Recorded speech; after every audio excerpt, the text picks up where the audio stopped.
Good evening. It's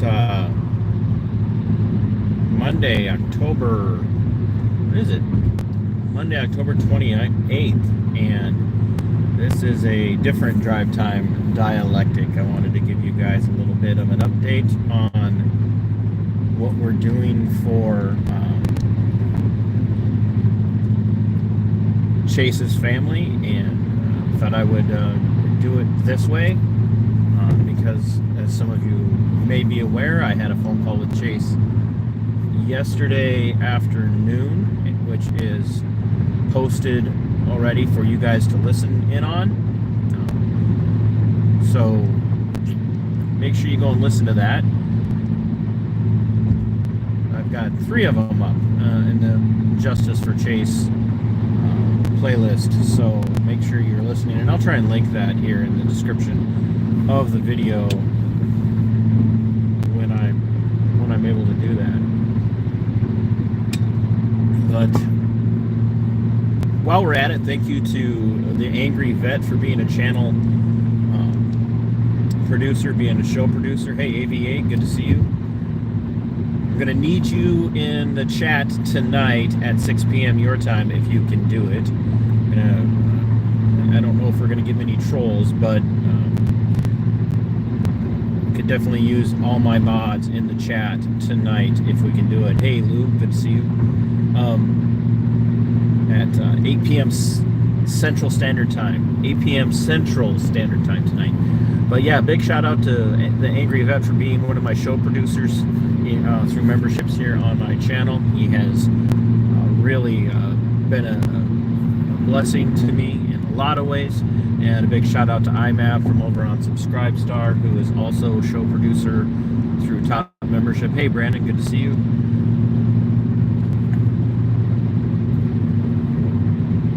So thanks to all the channel members, all the subscribers, to all of the people who come in and watch and comment and talk on a regular basis. I really appreciate you guys, and couldn't do what I do without you. Every single one of you is incredibly important. What are the rules to bounce people? So racial and ethnic stuff is automatic gone. Just automatic gone. I do not put up with any kind of disparaging people over race, ethnicity, and all of that. I despise identity politics. But tonight, Marcy, who is not part of the accountability community or accountability activism community or accountability advocacy community. Thank you very much for clicking like, by the way. I really appreciate everybody who hits the like and shares and comments. But Marcy is not part of that community. She is, you guys will hear her story, the beginning of her story tonight when you tune in. But if anybody comes in and starts trolling at all, talking, making any disparaging comments about Marcy or her story, or about her son who was killed last year, I'm not texting, dumbass. I'm talking to people, and it's hands-free, so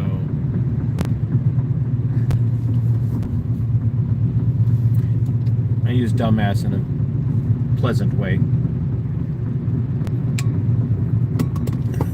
But anyway, yeah, so tune in for Marcy's, the first episode of the series with Marcy, talking about her stuff.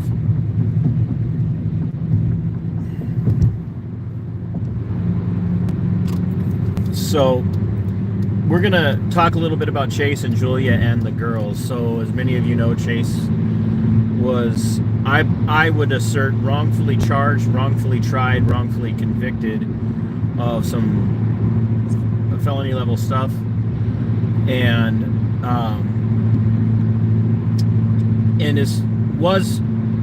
could potentially be looking at 10 years in prison for his predator catching activities. And if if anybody's interested in that story, you can go back to the interview that I did with him last year. Yep, there's the political prisoner Chase Johnston stuff.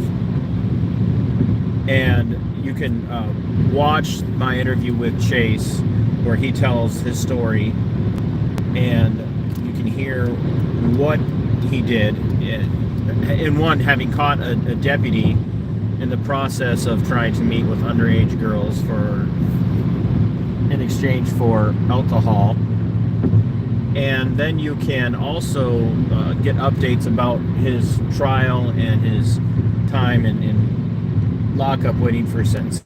His sentencing is on Friday morning at 9 a.m. and it is good news on some level because he's looking at what we call a PSI, pre-sentencing investigation. His PSI came back with a recommendation of 6 months in county, which is drastically less than the 10 years, which he could be getting, obviously. We are hoping that he gets the 6 months or less. Chase has said that he is willing to accept. Obviously, he doesn't have a choice. But Chase is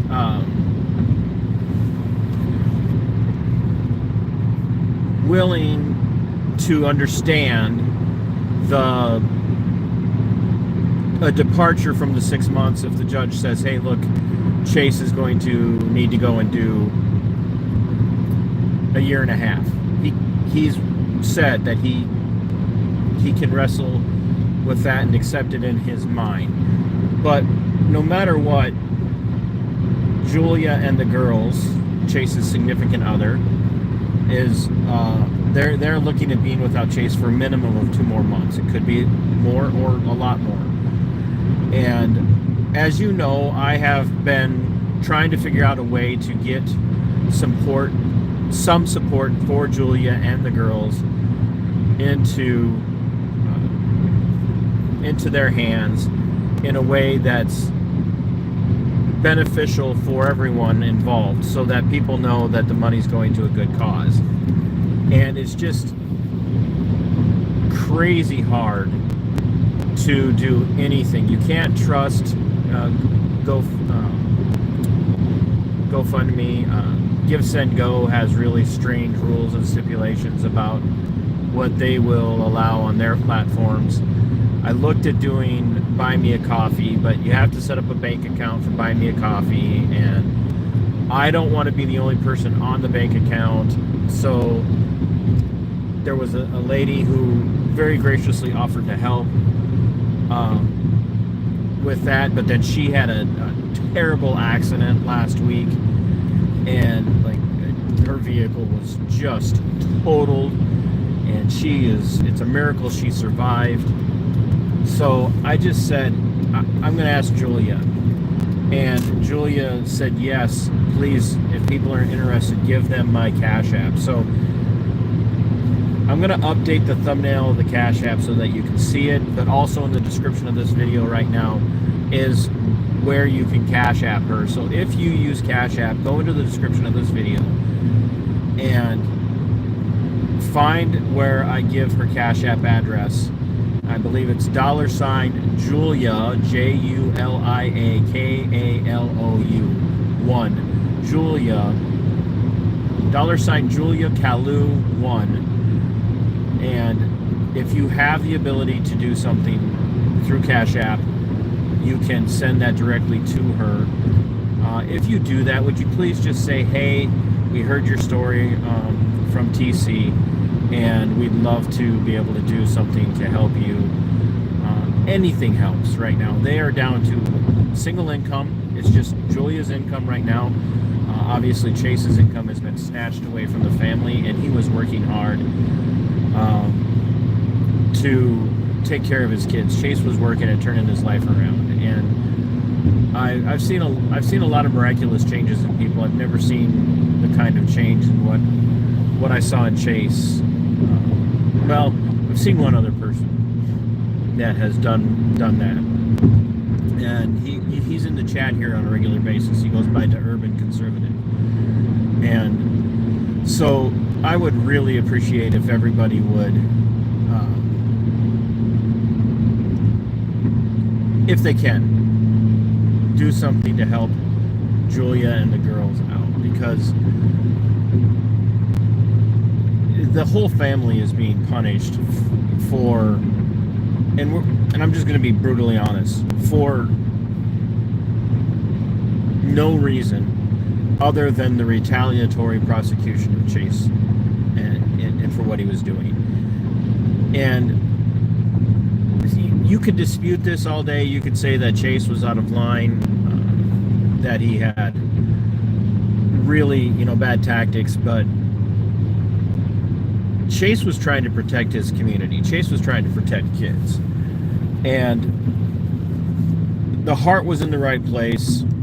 The methodology was flawed, but he was trying to protect kids.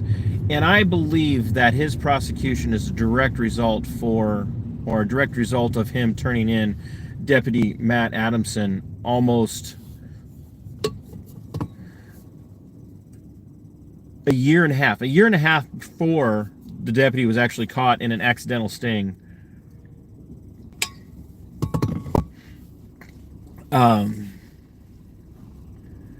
Chase turned Deputy Matt Addison in for trying to meet with underage girls. And I believe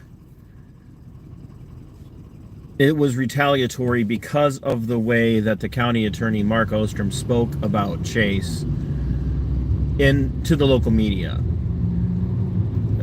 Ostrom labeled Chase a vigilante and just smeared Chase. And we know that it has everything in the world to do with two things. One, Chase has a record, and so Ostrom is going to turn his nose up at anyone like Chase. But two, Ostrom has an agenda that protects predators. Ostrom protects predators, and he has publicly stated that he does not believe in sending SA predators to prison because it doesn't help them get the treatment that they need. Those are his statements. I am not making this up. A county attorney responsible for prosecuting felonies and serious crimes like predatory SA stated he will not send, as much as it's within his power, will not send these people to prison when what they really need is treatment, and that prison isn't enough time to treat them. They need long-term treatment in their community. And so Chase really was exposing a rash of predatory behavior in the Olmsted County area. And when he turned Deputy Matt Adamson in for his attempt at meeting with what he believed to be a very young girl in exchange for alcohol, he was going to buy this young girl alcohol at the liquor store at the Target on the north side of Rochester, Minnesota. Chase took all of his evidence at my direction, turned it over to the Rochester Police Department, and they did nothing with it. And their chief of police flat out stated that the evidence was, or not the evidence, I don't know how much, but that the report that was given to them was given to Olmsted County Sheriff Kevin Torgerson. And therefore, they and the county attorney and the police department did nothing with that evidence. And for a year and a half, Matt Adamson, a deputy who was in charge of supervising the work release facility and the drug courts, went on for a year and a half, basically 2 years, victimizing minor girls in and around Rochester, Minnesota, as well as using videos that he captured with secret recording devices in various public places, as well as victimizing female detainees by screen recording their strip searches and changeovers in a changeover room by pulling them up and taking those videos and putting them on his phone and keeping them for himself. When he finally got busted, this was an embarrassment to the Olmsted County Sheriff's Office and to the Olmsted County Prosecutor, Olmsted County Attorney Mark Ostrom, as well as the Rochester Police Department. They had, at one time, had the ability to stop Deputy Adamson from doing what he did when Chase turned him in, and they chose instead to ignore it and let it go. And that's why Chase was prosecuted, and that's why Chase is facing up to 10 years in prison. That's it. That's the only reason. And he's facing this, and we know that the prosecution is doing their level best. They want Chase, they want to make an example of him. And just recently, a story was released. Hi, Teresa. Yeah, no, Lou, you're absolutely right. That is just wrong. Recently, a story just broke in Rochester about a guy last year who unalived an individual in a road rage incident in the parking lot of the one Chick-fil-A, the only Chick-fil-A in Rochester. He pulled out a pew-pew and unalived an individual by pew-pewing him in the skull. And Judge Haney, who is Chase's judge, did a downward departure from the family asked for a maximum sentence. I don't know what the prosecution was arguing for, but Judge Haney, once again, who is the sentencing judge for Chase on Friday, did a downward departure for this person who murdered, unalived another individual over a traffic incident, and gave him 5 years in prison for unaliving someone over road rage. 5 years.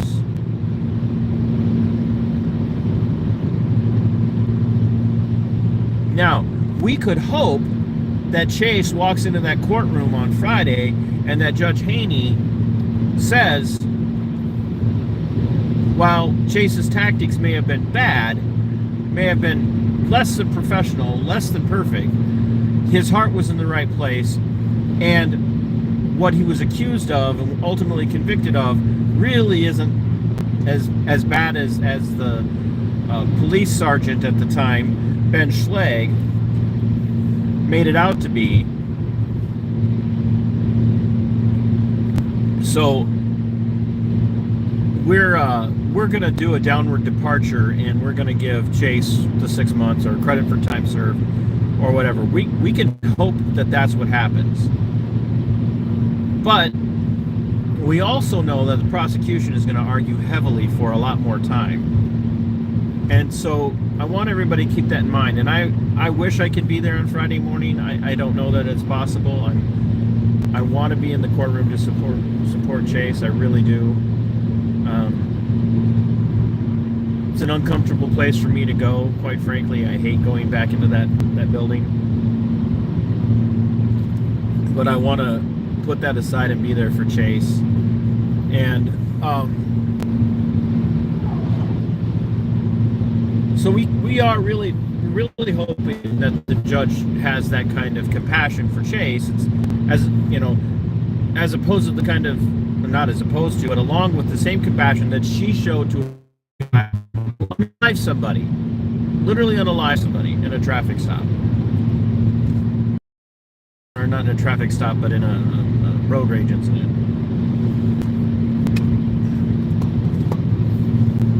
So,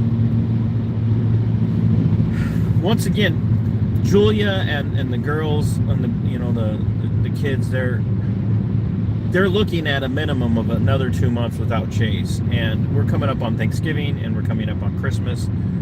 And hey, Stephanie, good to see you. If there's anything you guys can do, anything at all, I don't care how minute it is, share this out, Share this with other people. Tell them to check out the story of Chase. Tell them to think about all of the stuff that I'm talking about here. To think about, watch the other videos that involve Chase, and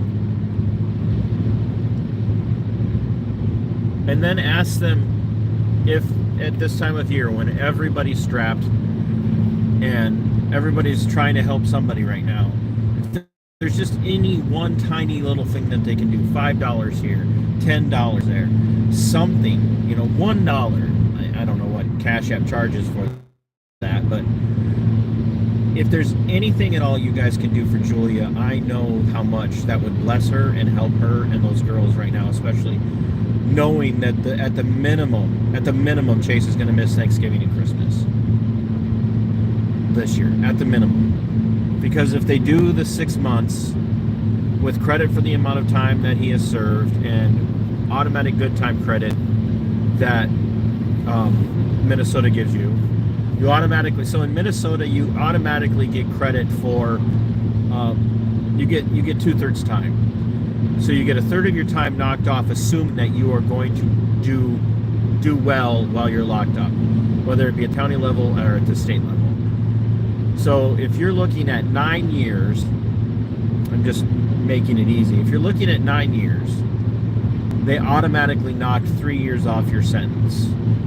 And then hang that over your head so that if you misbehave while you're locked up, they can take your good time from you, or a portion of your good time. And you can then have to do almost all of that time. As opposed to earning it, they credit it to you immediately.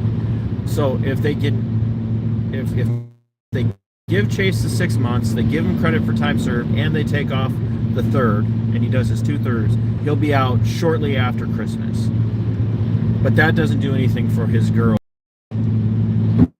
between now and Thanksgiving and then into Christmas. That doesn't do anything for them. It's going to be a tight year for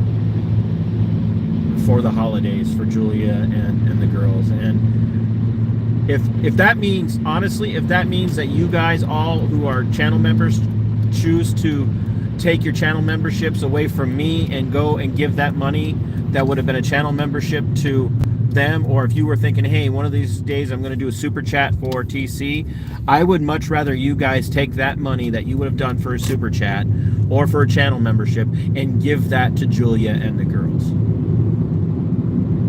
That's what I would prefer.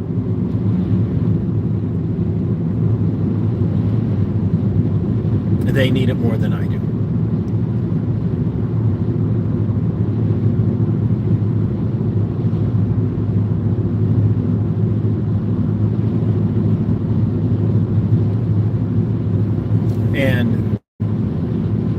And I know every one of you who watch on a regular basis, I know where your hearts are on all of this stuff.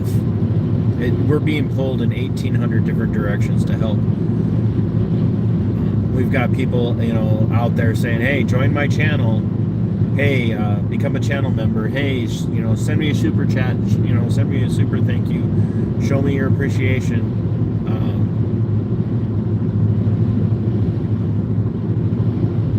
I'm not going to do that for a while. I'm not going to argue with you if you choose to do channel memberships or a super chat. I'm going to definitely be thankful for that. So don't. But my heart is bent towards Chase and Julia and their kids. I want them taken care of.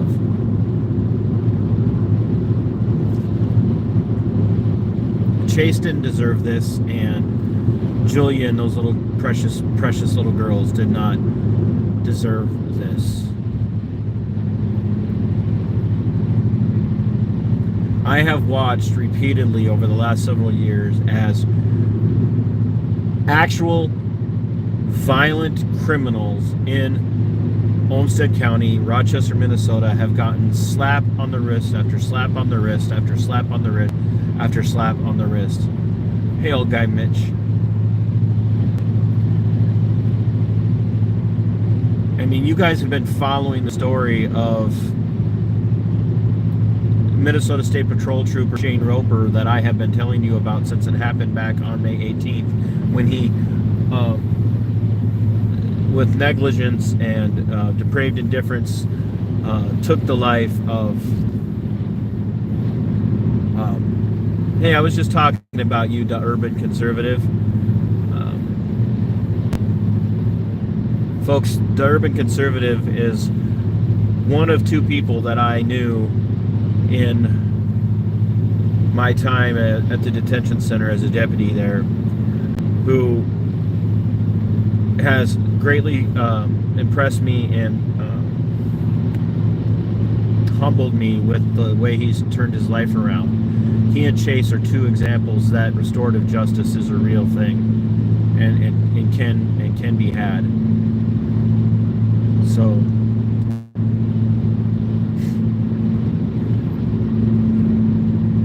but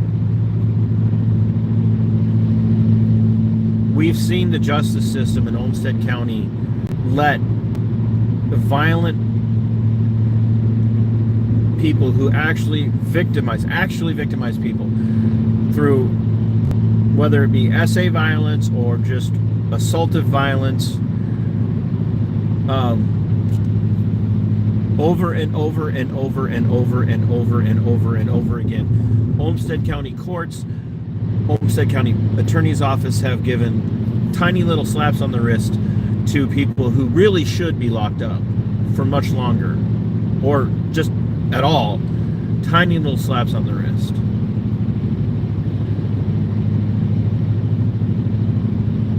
And now Chase's family is without him because Chase wanted to do something to protect his community and to protect children. And so, like I said, if you guys can do anything to help Julia, if it's easier for you to not support my channel through channel memberships or through super chats or anything like that, I would much, much, much rather you guys give that money to Julia through her Cash App. You know, and tell her TC sent you. DA, it is Friday morning, November 1st at 9 a.m.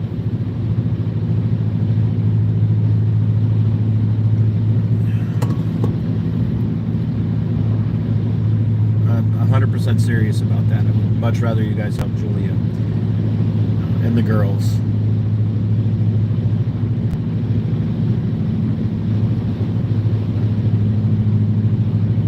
You know, pray for him, send positive thoughts, whatever it might be for you individually. That's, you know, that's all we can ask. And then if you have it somewhere to help so that Julia and the girls can have some measure of comfort and security between now and at least Christmas, that would be great. And once again, if you can, we'd love for you to tune in tonight for my conversation with Marcy. It's 8 p.m. Central. Her story is a long story, and it really does highlight and emphasize just how unjust the justice system is. It is. I want you guys to hear the story from Marcy herself tonight, but I just want you to imagine that you're a parent of adult children, and you get a phone call from your son's fiance, and she says, he hasn't made it home yet. He should be home by now. Spencer's not here. Do you know where he is? And so you go into panic mode and you start looking for him, only to find out that he was involved in a traffic accident and his life was taken from him. And then as a parent, as a surviving parent, no parent should ever have to bury their child. Ever. No parent should ever, ever, ever have to bury their child. As a surviving parent, when you start to ask questions, the system turns against you. And that's the story that Marcy's going to tell tonight. So if you guys can, please go and set a reminder for the show tonight. I will be in the chat. Marcy will be in the chat. And we would love for you guys to share the story out. We'd love for you guys to help us tell her story and get it out. And like I said, Marcy will be in there. She will be willing to chat and answer questions as people ask them. There's going to be at least one, if not two more shows with Marcy as we start to pull on threads that are really important and need to be followed. So, and Marcy's one of those people. She came, she went into this accident that took Spencer's life and would have considered herself fully on board with back in the justice system. And I don't know how many times I can, talk about this. Time after time after time, people have said, I don't know what happened. I've always been pro justice system.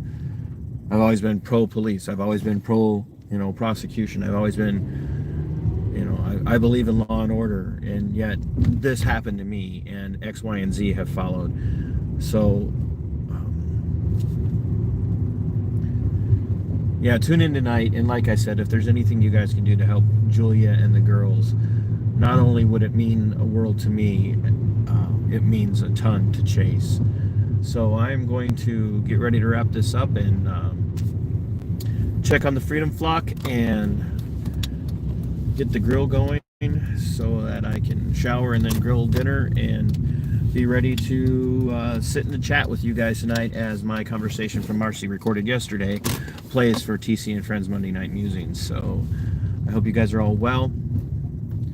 I really appreciate you listening to what I had to say, and until next time, my friends, fight for your freedom and it's yours. Fight for your liberty, it belongs to you. See you tonight. Sic Semper Tyrannis.